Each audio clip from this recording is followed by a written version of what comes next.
Okay, hi. I know it's been a while since I've posted.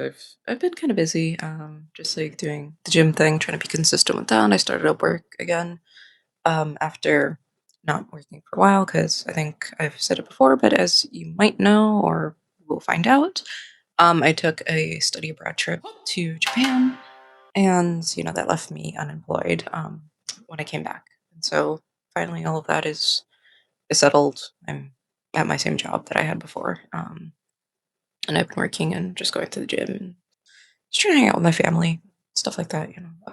So it's been keeping me busy, too busy to usually sit down and try to record anything. I literally was taking it easy today. I just got off of work yesterday. I slept in, like, the bed is messy from when I, like, got up. My hair is messy.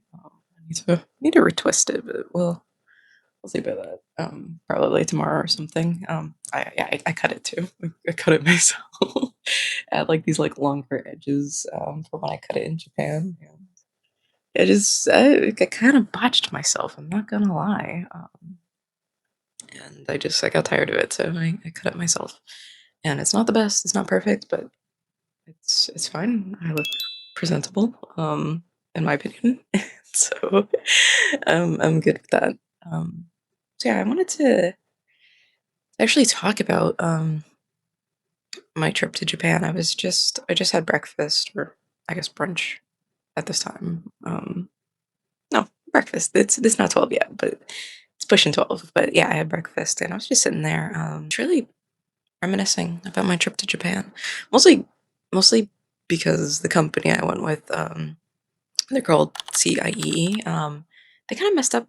Well, they did mess up kind of big time on the classes I was taking over there.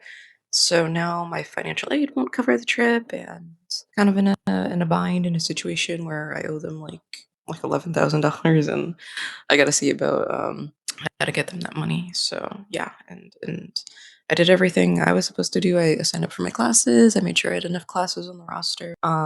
They said they weren't going to cover the travel expenses associated with like a, I don't want to say it's like an internship class, but I'd be like basically working at a Japanese company for for free labor, and they were gonna pay for like any travel expenses. They couldn't assure where it would be in Japan, just like it would just be out of pocket. Me going back and forth to this job position. So for me, I knew I was going on a budget to Japan, so I had to tell them that I couldn't take the internship position. And despite having like two other choices of classes behind that one, if that one didn't work out, I don't know, the admissions people just like, it just, or academics really, they just never gave me my other choices in my class. And I can't blame CIEE completely, because it's on me to double check these things. But this was my first time like international, going out of the country for this long, and God, it was a lot. There was a lot that went into the whole process, a lot of meetings. I had to like basically hound down the study abroad office at my school. I had to meet with my advisor a couple times, meet with the financial aid office like 1,000 times. And despite doing all this and being ahead of the curve, like I thought, there's still problems. The whole process was just littered with problems and obstacles, and yeah, it ended up not going to plan in the end. But I suppose that's life, right? Life doesn't always go to plan, despite you setting carefully laid steps to follow. Something will always come up and kind of divert you, and throw something unexpected on the path. So, but yeah, and because I wasn't taking 5 classes like my financial aid required, um, they said they weren't going to cover the trip when I got back. So it's been a nightmare. It's been very disappointing. Yeah, I don't know. I had this like this conception that, I don't know, maybe it's kind of generalization. Like, I don't know, like Japanese companies and businesses, they sort of have this reputation of kind of being above and beyond like higher quality service. They're more careful, more diligent, and I suppose it's not a generalization because it's true. When I went there, it's true. It's for a fact that they just perform on a very like, I don't know what to call it, but a very high level of operation. I don't know, this school, like, really dropped the ball. Like, they were very disorganized. We had a lot of, outings and trips around Japan, and some of those just they were, like, a hot mess. Like, some of them got canceled outright. Um, just always late. And if you know the Japanese, like, being late is not good. It's not one of the traits that they like to pride themselves on. So yeah, we were always late. There's always something coming up. There's always some problem. I think a few people, while me and the group I went with were in Japan, a few people actually left the school while we were there that semester. And yeah, it was a hot mess. Like, I went through something and I was trying to like get in contact with the office, and people weren't like picking up the phone even though it was like the number we were supposed to contact if it was an emergency. They didn't pick up the phone. And then, like, when I wanted to have my dad in the meeting, they were, like, questioning why I wanted him there, like, as a witness or, like, a person to support me. Maybe I'll go into the full situation at some point, but, like, when I told them I didn't want a certain thing to happen in the situation, I didn't want a party to be informed about me speaking to the office, um, they went behind my back and contacted that party despite it, and it could have put me in some danger. But they just did it anyways without me knowing, and it was very weird, very awkward. So yeah, there's just a lot of things that they just weren't good at. And like I know technically I'm like a CIEE alum, and I should be like I'm pretty sure this is the part where I should post the promo code or whatever my link, so you can get like $200 off of whatever study abroad destination you want to go to. But in good faith, I mean, I hope it's just the Japanese branch, but I suspect it might not just be the Japanese branch that is this disorganized. So in good faith, I kind of am hesitant to even like broadcast CIE or say you should go with this company. I can't, from my personal experience, I can't think of a reason why you should.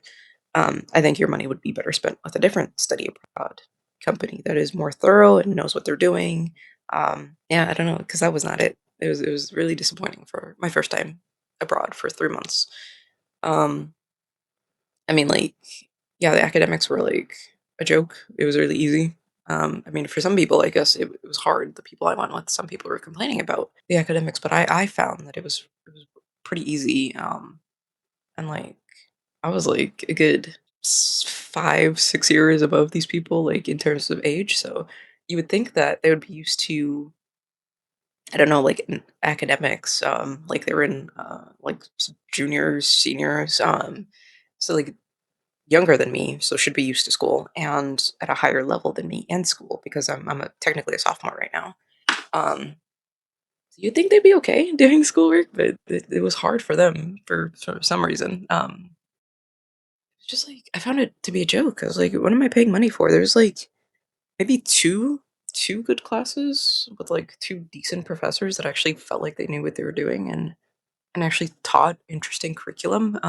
Everyone else, it was kind of like we sat there just like wasting time so we could justify why we had why we had the whole class. Looks like my necklace just broke. That's funny. Had this on for a long, long time. So yeah, it was just like, bro, it was just a joke. It was such a joke. The best thing about my time in Japan was the students, the people I met there. But even then, I noticed like I don't know, like had a lot of videos on me lamenting and venting about this, but I just feel so different from a lot of people, and I feel like I can't connect to people that easily. So even when I was hanging out with these guys, I really felt my age. And like I felt that difference in like socialization, like things people would do. It's like stuff that would kind of irk me, like things I wouldn't do. Like they didn't carry themselves well in Japan at all. They're very loud, very inconsiderate, like typical cookie cutter American tourist type stuff. Like cut it out, paste it in Japan. That's what we got when we went out and about with the group, and it was really embarrassing, really awkward. So you had a few people like me who are more educated on Japanese culture and society and tried to adapt as best we could. And then it's like weird. You had the far end, you had the cookie cutter American tourist, you had the mindful people, and then you had the super like weebo mindful people who were like, you gotta do this in Japan. You gotta stand on this side in Japan. And Japanese like X, Y, and Z. I'm not Japanese. I'm not gonna speak for the Japanese. So um, I don't know. It's just weird. Like you had three groups of people, three categories. But the people were nice. The people I went with were nice. They made the experience more memorable for me, even though I did not hang out with them too often because of the distance I had to travel to school. I lived in okay, so I studied in Kyoto, and I lived in a small town called Kamioka, which is like encompassed by the mountains. It was really beautiful. It was like a really quaint, cute town. The people, I don't think they've ever seen a black person in in their life. I'm gonna be honest with you, because anytime I would go anywhere, the amount of staring I got, like, and I did get stared at a lot in Japan, but like when I was in Kamioka specifically, I got like the peepers were out and about. Like they could not believe their eyes. It was Kokujin walking around, you know? Um, but despite that, despite them being shocked at me being there, they were very sweet to me. Which is something I didn't expect to happen. I don't know.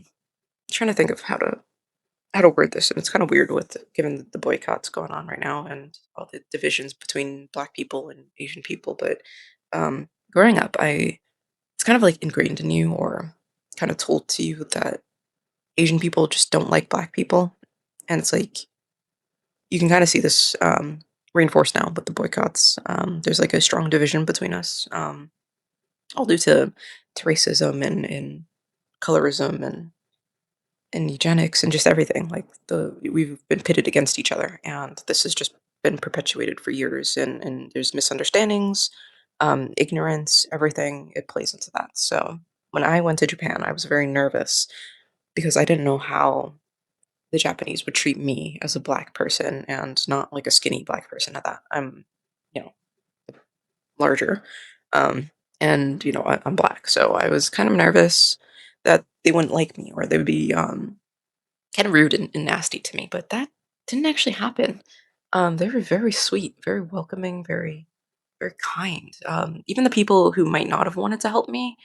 I remember like the first day I had to travel to school. I was on my own completely. I had to take the train and walk and just figure it out with Google Maps, and that was fine. I was excited to do it. I did it. I got it done. But at some point at the train station, I had to ask a man for directions in my busted Japanese, but I did it. And I was surprised that he helped me. Like I made eye contact with him, and it looked like he didn't want me to come up to talk to him, but I really needed to figure out where the platform was because I was going to be late to school. And despite him not wanting to probably be disturbed by a foreigner. He was very, very helpful and even like walked me down to the office to get proper help. Like he took the time to do all this, despite like looking like he didn't want anything to do with me. And you could say this is probably the face thing that they talk about in Japanese culture, like saving face, keeping up face. Like you don't want to appear a certain way.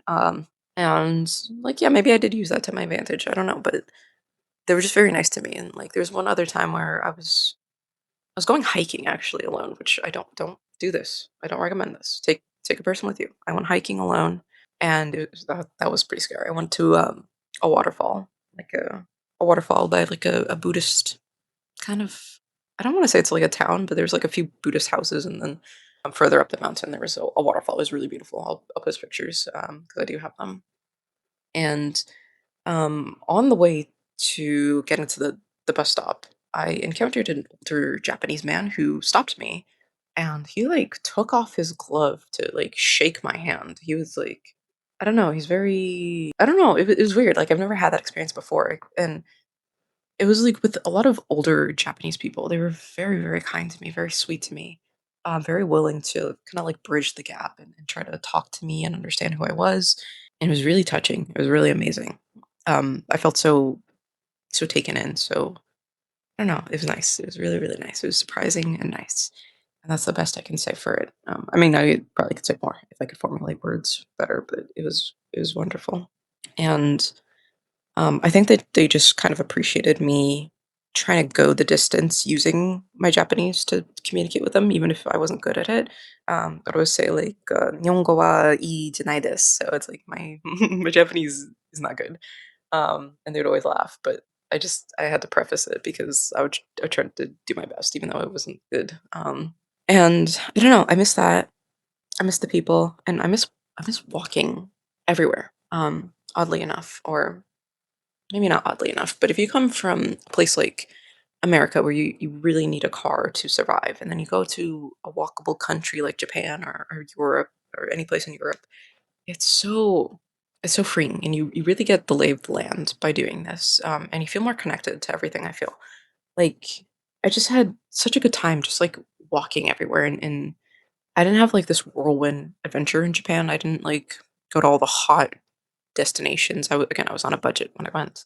But I stayed local and I did local things and I had a very amazing time doing local things like taking like a boat ride on the river. It was like old Edo style like rowing, and they rowed us down a river, and I was the only foreigner on this boat, the only black person, of course.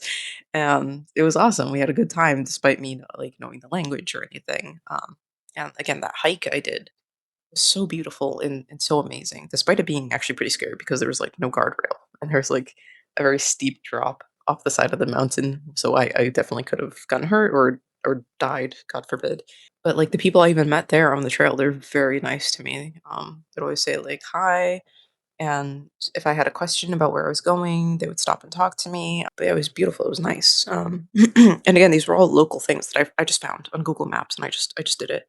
And most of the time, I was doing it alone because I enjoy spending time by myself. And I found it really, really rewarding, despite like not going to like Mount Fuji or like some of these other awesome places. I went to like smaller temples. I went to smaller restaurants, just walking by, popping in. I ate some really delicious food that way. I met some very nice people that way, and I really don't regret it at all. The only thing I regret is that financial aid not coming in to cover to cover the trip. That's what I don't regret. I mean, that's what I do regret. It was an amazing time abroad, and I wish I could go again. But realistically, I don't have the funds. I don't have the means to to just pick up and go to a foreign country. I mean, realistically, not a lot of people have the option to do that.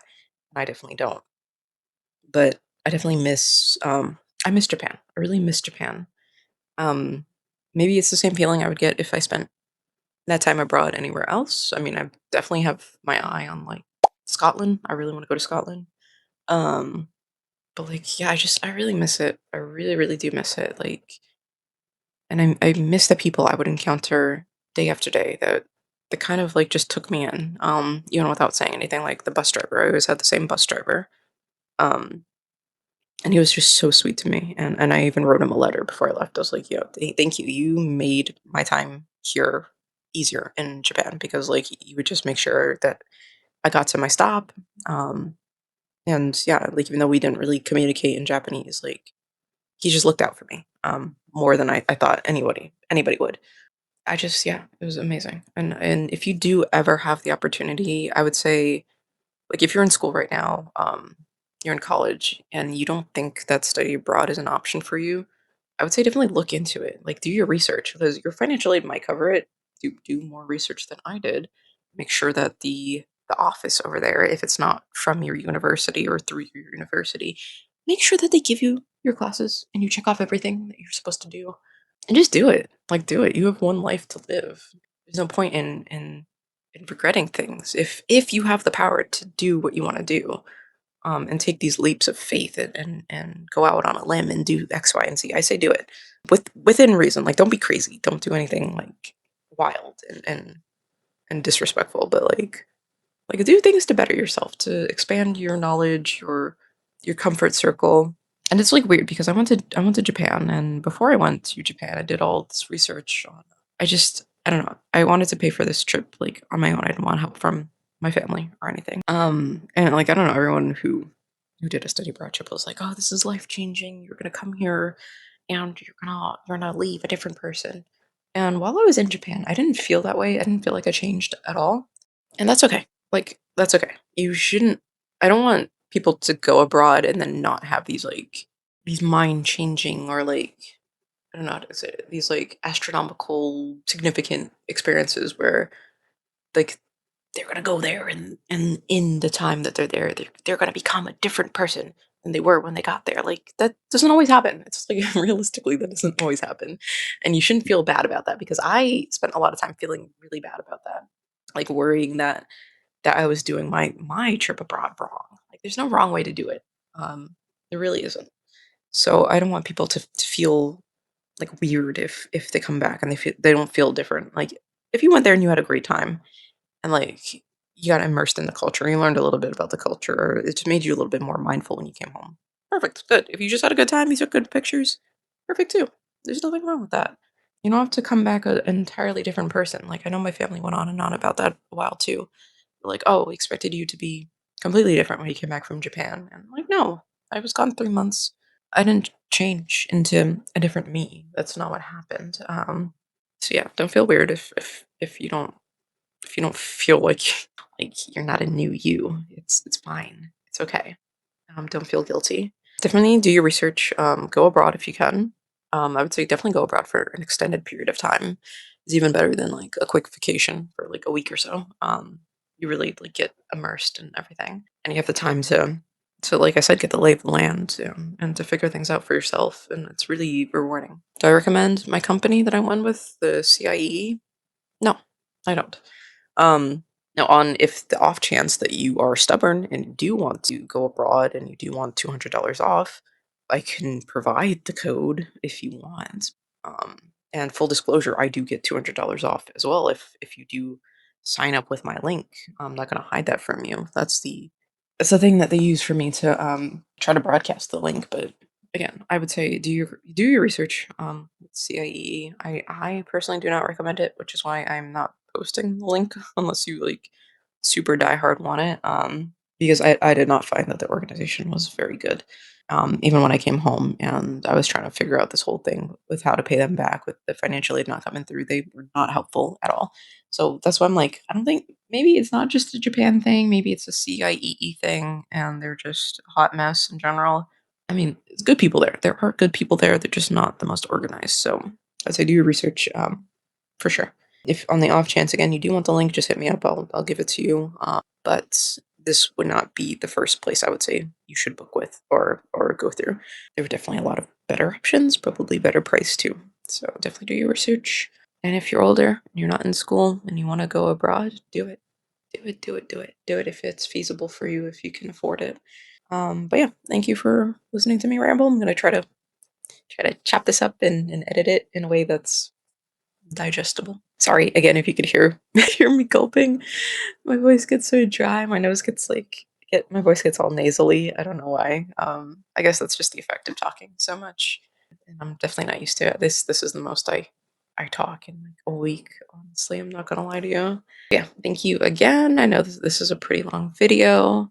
I'll try to add some pictures from my time in Japan, but I'm not a social media person, so I don't have a lot of pictures of my time in Japan. I just have the pictures and the memories up here. I bought my mom this massage thing tomorrow, so if that goes well, I'm gonna book a massage appointment for myself, probably in a week or two. Just working hard, trying to get those gains in the gym, and I think I've seen a little bit. Seen a little bit. I mean, she kind of growing. She kind of growing. She's not that good, but she's getting there. So just patience and understanding in the gym. Anyways, I'm yapping a lot. My nose is getting more stuffy. I need to stop talking. Thank you for watching. Thank you for taking the time to be here with me. I really do appreciate it. Yeah, and I'll try to keep it real with you guys. I don't want to post just to post and be hungry for views and clicks and whatever. That's not what this is about. I just want to share what I have on my mind. Try to connect with people. I'm still yapping. So yeah. Thank you. Take care of yourselves, please. As always, it's very crazy out there. Be kind to yourselves, be kind to others. That's the least we can do. Really do appreciate you guys. Take it easy.